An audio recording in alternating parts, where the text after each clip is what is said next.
Good morning, Pilipinas! Happy month po sa inyo. Aming bagay ang dapat panabikan ngayong araw.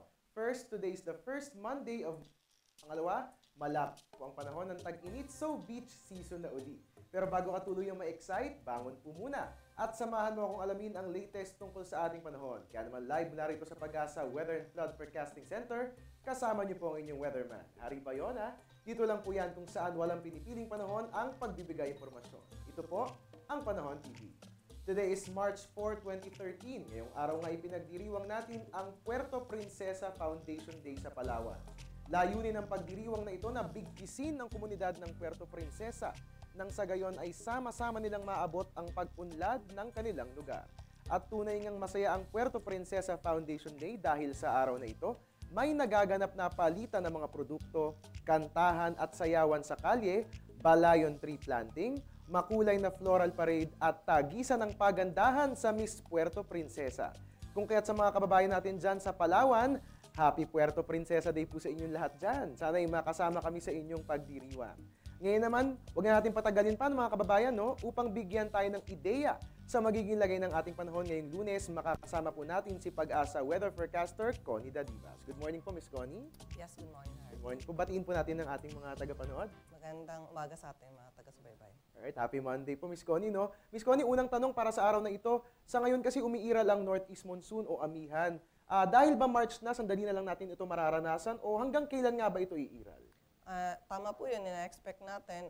Yung amihan natin ay siguro hanggang ngayong first week or second week of March na lang. And then, posibleng magkakaroon tayo ng mga easterlies.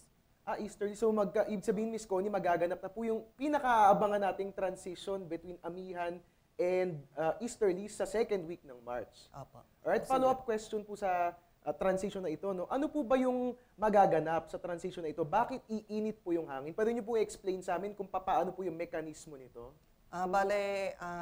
Hindi na iiral yung northeasterly. Ang northeasterly kasi yun yung malamig na hangin dahil po galing sa high pressure area doon sa taas sa may mainland China. Pero sa ngayon po, pag naging easterly na yung hangin natin, so manggagaling na sa Pacific Ocean.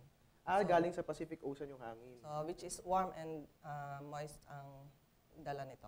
Alright, mga kababayan, narinig niyo po yun. No? Sa pag-iral po ng transition na ito, makakaramdam tayo ng mainit na hangin dahil yung hangin pala manggagaling sa Pacific Ocean, which is warm and moist. Tama po, Miss Connie, no? Yes. And ito po, no, another question po. Kasi ayon sa weekly weather outlook ng Pag-asa, may cloud clusters daw po tayong binabantayan na posibleng mag-LP at posibleng pumasok sa ating bansa.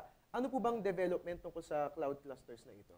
Sa ngayon may namataan din tayong cloud cluster sa medyo malayo pa naman, pero posible rin papasok ito ng Philippine Area of Responsibility within this week, pero sa nakikita natin mahina naman ito.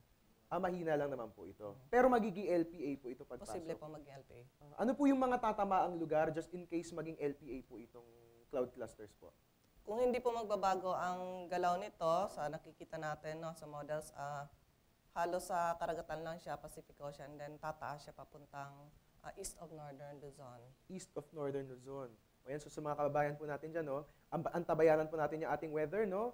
Mag-monitor lang po tayo, hinggil nga po dyan sa tinatawag nating cloud cluster sa papasok sa ating bansa. And Ms. Connie, ito po last question for this morning. Ano po ba yung mga dapat naming i-expect para sa weather ngayong araw na ito at para sa buong linggo na rin po? Sa maghapon, expect natin na medyo makulimlim ang buong Luzon at meron tayong mga expected na mahihinang mga pag-ulan. And then sa Mindanao, buong Mindanao, cloudy at may mga rain showers and thunderstorms. So, ang posibleng maganda lang lagay ng panahon sa may bandang Visayas, posibleng maaraw po doon, pero lamang sa mga isolated cases na pag-ulan. Alright, so sa Visayas po makakaranas po tayo ng good weather. How about po dito sa atin sa Metro Manila po? Metro Manila, cloudy with light rains. Cloudy with light rains. Alright, maraming salamat po, Miss Connie Dadivas. Ayan nga po mga kababayan, nakasama po natin si Pag-asa Weather Forecaster, Connie Dadivas. Ngayon naman mga kababayan, alamin na natin kung anong oras nga ba sisikat si Haring Araw.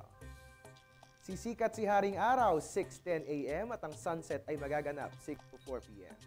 Ang moonrise naman natin, 11:08 p.m. at ang moonset natin ay 10:52 a.m. at ang illumination, 71%. High tide natin magaganap 3:04 a.m. 0.36 meters at ang tide natin 6:51 a.m. at ito'y may taas na 0.26 meters. Marami pa tayong dapat malaman sa ating panahon kung kaya't diyan ka lang. Huwag kang maglilipat ng channel ha, magbabalik po ang Panahon TV.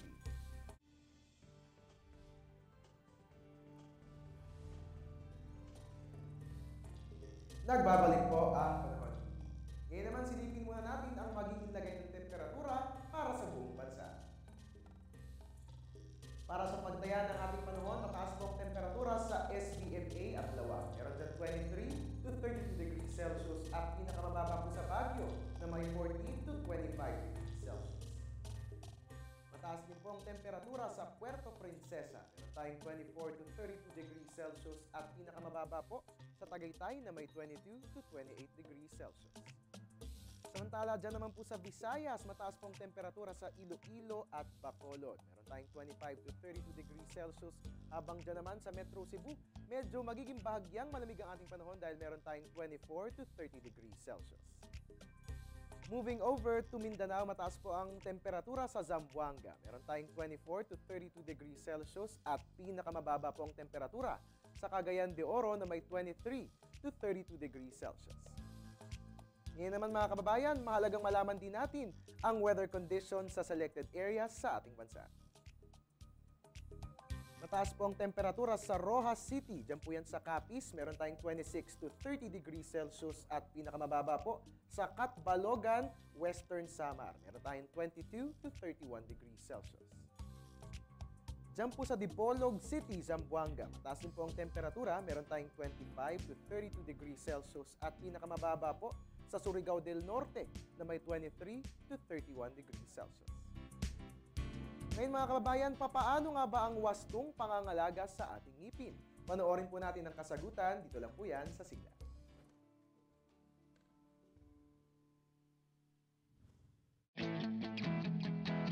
Ngayong buwan ng Pebrero, ipinagdiriwang ang National Dental Health Month. Pinapaalalahanan nito ang mga paraan ng pangangalaga ng ngipin gaya ng mga sumusunod. Magsipilyo makalipas ang 3 minuto pagkakain, 2 hanggang 3 beses kada araw. Ang paggamit ng dental floss o toothpick upang tanggalin ang mga duming sumiksik sa pagitan ng mga ngipin. Mainam ding gumamit ng fluoride mouthwash para tumibay ang enamel o ang tissue na pumoprotekta sa ngipin. Pagkakain, pwede ring ngumuya ng chewing gum na may xylitol para maiwasan ang bad breath. Kumain ng mga prutas at gulay na siksik sa sustansya gaya ng mansanas, carrots, repolyo, pechay at kangkong. Uminom ng gatas dahil ang taglay nitong calcium tumutulong sa pagpapatibay ng ngipin. Heto naman ang mga dapat iwasan. Ang matatamis at malalagkit na pagkain nagpaparupok ng ngipin.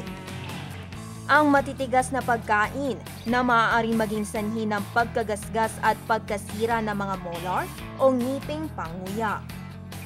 Ang paninigarilyo na pwede magdulot ng infeksyon sa gilagid. Mahalaga ring magpakonsulta sa dentista kada 6 na buwan o sa tuwing may problema sa ngipin. Kaya't umpisahan ng pangalagaan ng ngipin para lalong tumamis hindi lang ang buhay, kundi pati na rin ang ating mga ngipin.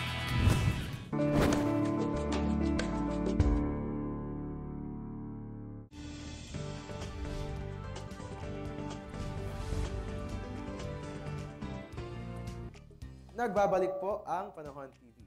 Ngayon naman po sa lahat ng mga ilaw ng tahanan at sa mga kababaihan na nanonood sa atin ngayon, mahalagang malaman natin at maging mulat tayo sa inyong karapatan. Kung kaya't panoorin po natin ang Ulat Pangulat.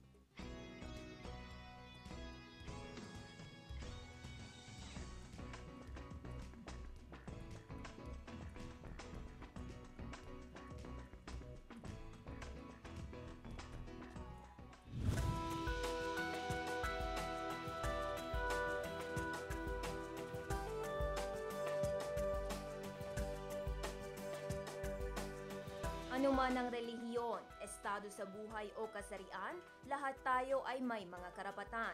Kaya naman patuloy na isinusulong ang women's rights sa bansa.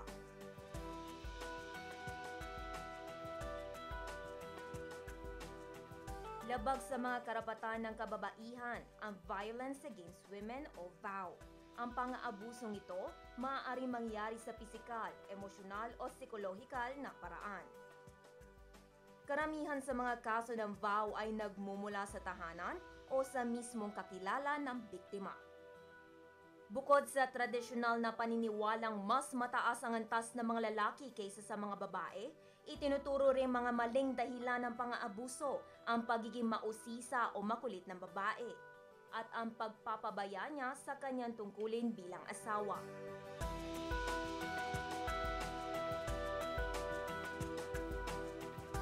Sa mga kaso naman ng panggagahasa o rape, sinasabing dahilan ng pagbibigay motibo ng babae. Patuloy na lumalaganap ang vow dahil sa tinatawag na culture of silence, kung saan nakagawian na ng mga kababaihan ang pananahimik ukol sa krimen dahil sa kahihiyan at kawalan ng tiwala sa hustisya sa bansa. Ayon sa Republic Act 9262 o Anti-Violence Against Women and Their Children Act of 2004, maituturing na pang-aabuso ang mga sumusunod. Physical violence o pananakit sa mga babae sa paraang pisikal. Sexual violence kung saan kabilang ang rape at sexual harassment. Psychological violence tulad ng pagmumura o verbal abuse at stalking o lihim na pagsusubaybay sa mga gawain ng babae. Nariyan din ang economic abuse kung saan tinatanggalan ng babae ng karapatang kumita o magkaroon ng sariling pera. Dahil sa vow, ang kababaihan nawawala ng seguridad at tiwala sa sarili. Kaya naman pinagtutuunan ito ng gobyerno dahil isa sa mga sukatan ng isang mabuting pamahalaan ay ang kakayahan nitong makapagbigay ng mga epektibong solusyon sa mga nangyayaring vow sa mga tahanan, komunidad at sa mismong estado. Dahil marami ang hindi nakakaalam sa tunay na karapatan ng mga babae, patuloy ang mga kaso ng pang-aabuso. Kaya naman sa aming pagbabalik, yan ang ating tatalakayin.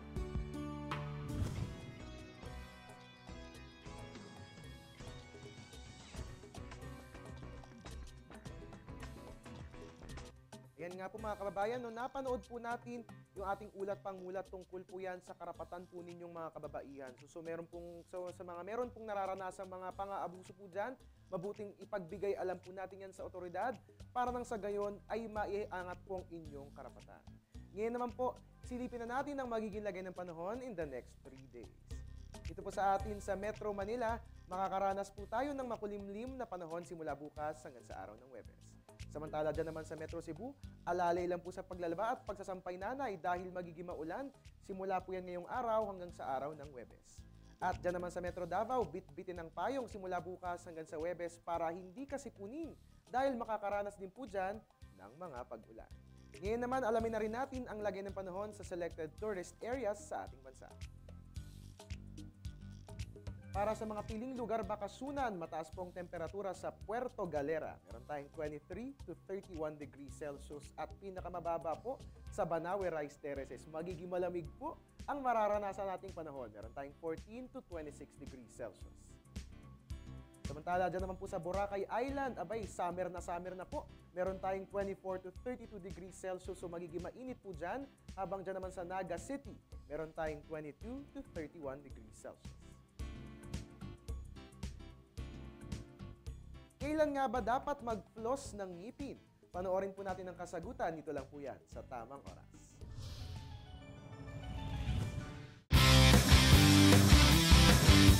Maliban sa pagsisipilyo, isa pang paraan para mapanatili ang kalusugan ng ngipin ay sa pamamagitan ng flossing. Ayon sa Philippine Dental Association, dapat gawin ang flossing once a day pagkatapos magsipilyo.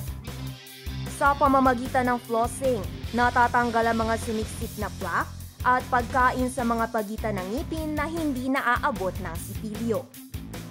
Kung pababayaan ng mga duming ito, maaari itong maging sanhi ng tooth decay at gum diseases.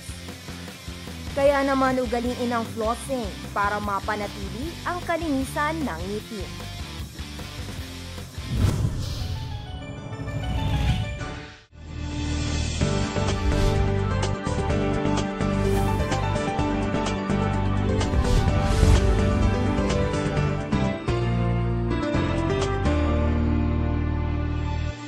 nagbabalik po ang Panahon TV.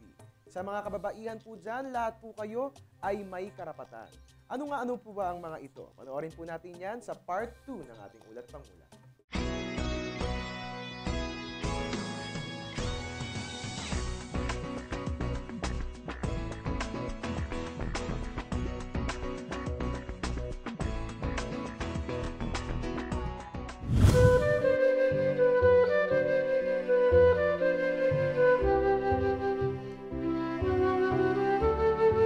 Marami na ang mga isinasagawang batas na nangangalaga sa mga karapatan ng kababaihan. Kabilang narito ang RA 9262 o ang Violence Against Women and Their Children Act of 2004. Ayon sa Philippine National Police, ang paglabag sa batas na ito ang may pinakamalaking bilang ng mga kaso noong nakaraang taon. Yung statistics na kakuha natin sa PNP halimbawa, annually, 15,000 plus lang annually.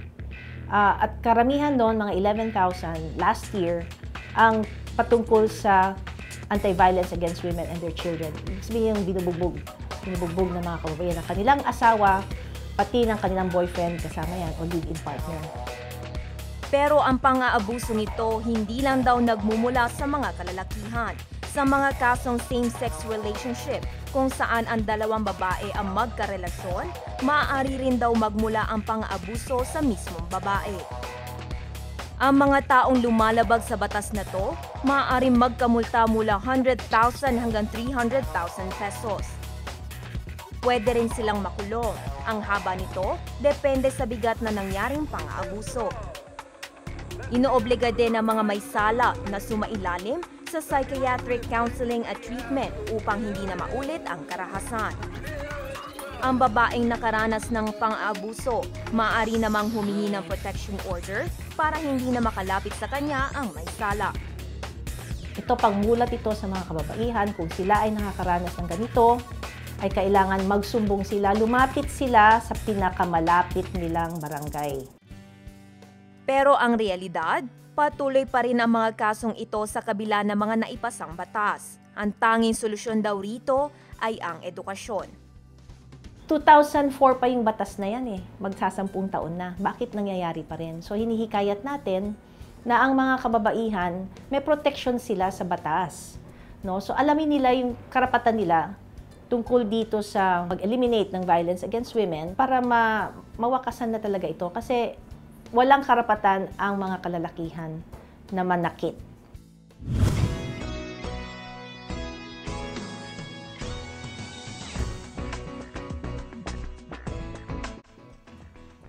Yan, sa mga kababayan kong mga kababaihan dyan na napanood po ninyo yung Ulat Pang Ulat po natin, marami po kayong mga karapatan. I-assert po ninyo ito.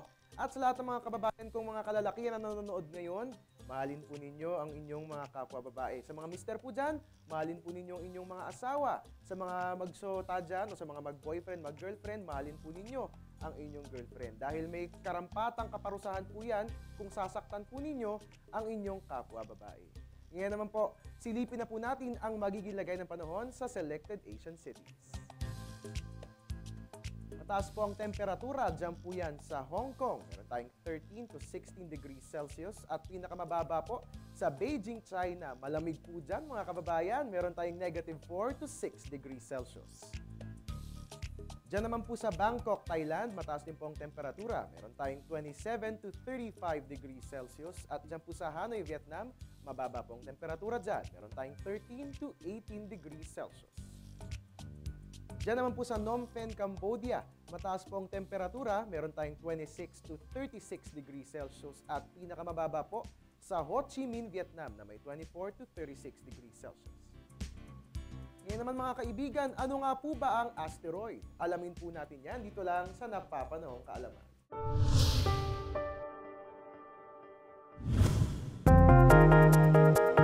Ang asteroid ay maliliit na uri ng solar system body na umiikot sa araw. Ang sukat nito ay naglalaro mula 10 meters hanggang higit sa 100 kilometers in diameter. Gaya ng comet, ito ay gawa sa bato at bakal, ngunit ito ay walang taglay na visible coma o kislap. Natuklasan ang pinakaunang asteroid noong 1801 at pinangalanan nitong Ceres. Matatagpuan ang asteroid belt sa gitna ng orbit ng planetang Mars at Jupiter. Dito makikita ang iba't ibang hugis at laki ng asteroid. Pinaniniwalaang ang asteroid impact sa ating planeta ang naging dahilan sa extinction o pagkawala ng mga dinosaurs 65 milyong taon nang nakararaan.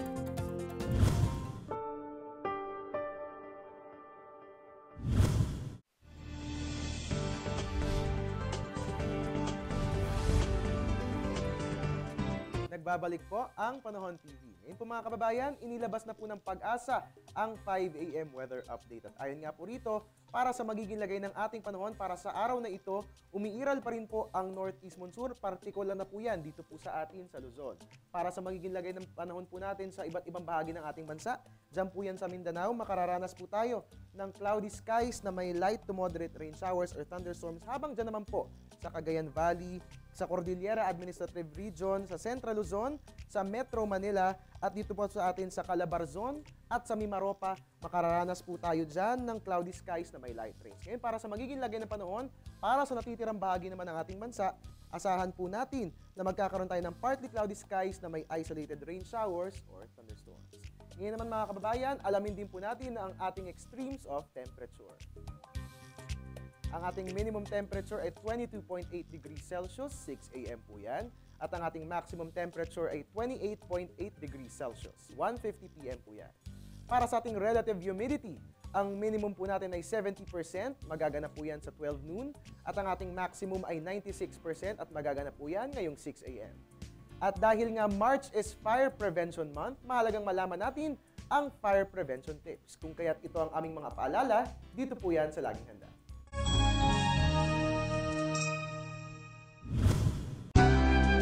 Kapag may sunog, mabilis kumakalat ang apoy. Kaya naman importanteng protektahan ang inyong sarili. Manatiling kalmado at lumabas kaagad ng bahay o gusali at tumawag sa pinakamalapit na fire department.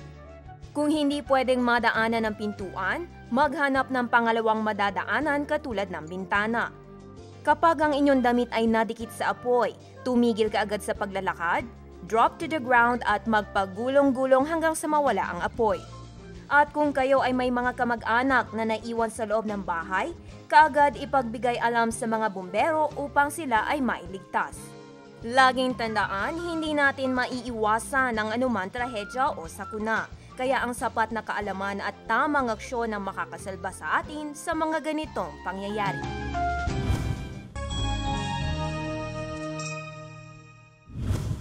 At bago po kami tuluyang magpaalam, tandaan niyo po na pwede niyo kaming i-like sa Facebook, Panahon.tv, or you can also follow us on Twitter, @PanahonTV. At siyempre, welcome din po kayo sa aming website, www.panahon.tv. Abangan niyo po kami sa Balitaan, Good Morning Boss, at sa Panahon TV Express sa mga susunod na oras. Dito lamang po yan sa mas pinalakas na telebisyon ng bayan.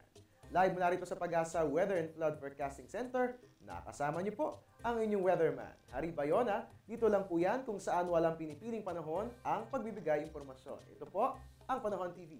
Happy Monday mga kababayan and have a great week ahead.